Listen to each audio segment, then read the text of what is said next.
বন্ধুরা, welcome to my channel.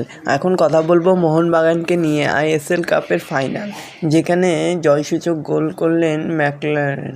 জোড়া মুকুট মোহনবাগানের। লিগ শিল্ডের পর আইএসএলের কাপের রং হলো এবার সবুজ মেরুন। আইএসএলের লিগ শিল্ড জেতার পর এবারে আইএসএল কাপও জিতল মোহনবাগান। যুব ভারতীতে পিছিয়ে পড়ার পরেও জোড়া গোল করলো সবুজ মেরুন। মরশুমে জোড়া ট্রফি ঘরে ঢুকলো মোহনবাগান তাঁবুতে। তো বন্ধুরা, এরকমই সব খেলার খবর প্রতিদিন জানতে হলে চ্যানেলটিকে অতি শীঘ্রই লাইক, কমেন্ট, সাবস্ক্রাইব করতে ভুলো না। আর বন্ধুদের মধ্যে প্রচুর পরিমাণে শেয়ার করে দাও, যাতে আমার 4000 ঘন্টা ওয়াচ টাইম খুব শীঘ্রই পূর্ণ হয়ে যায়। চ্যাম্পিয়ন মোহনবাগান। লিগ শিল্ডের পর আইএসএল কাপও জিতল মোহনবাগান। 2-1 গোলে বেঙ্গালুরুকে হারালো তারা। ম্যাকলেনের গোলে এগোলো মোহনবাগান। অতিরিক্ত সময়ে 5 মিনিটের মাথায় মোহনবাগানকে এগিয়ে দিল জেমি।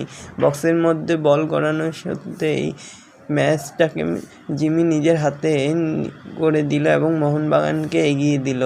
তবে এগিয়ে যাওয়ার সুযোগ আরও একটি এসেছিল ম্যাকলেনের, কিন্তু সমতা ফেরানোর মুহূর্তে এগিয়ে যেতে পারত মোহনবাগান। বক্সে ফাঁকা জায়গায় বল পেয়েছিল তিনি, কিন্তু তার হেড বার উঁচিয়ে চলে যায়। মোহনবাগানের হয়ে সমতা ফেরালো মোহনবাগান। 71 মিনিটের মাথায় বক্সের মধ্যে হ্যান্ডবল করেন বেঙ্গালুরুর প্লেয়ার। পেনাল্টি পায় মোহনবাগান। স্পট থেকে গোল করতে ভুল করেনি কামিন্স। গুরপ্রীতকে পরাস্ত করে সবুজ মেরুন সমর্থকদের মুখে হাসি ফুটিয়েছে। জোড়া বদলও দেখা গেছে মোহনবাগানের। 60 মিনিটের মাথায় জোড়া বদল করলেন মলিনা। লিস্টন কোলাস ও অনিরুদ্ধ থাপার বদলে নামালেন আশিক ও সাহাল আব্দুল সামাদকে। কামিন্সের শট বাঁচালেন গুরপ্রীত। 57 মিনিটের মাথায় সমতা ফেরানোর সুযোগে চেষ্টা করছিল কামিন্স। তার বাঁ পায়ের শট ভালো বাঁচান বেঙ্গালুরুর গোলরক্ষক গুরপ্রীত। তবে শেষ রক্ষা আর হলো কোথায়। শেষ পর্যন্ত ম্যাচ মোহনবাগানের হাতে চলে যায়।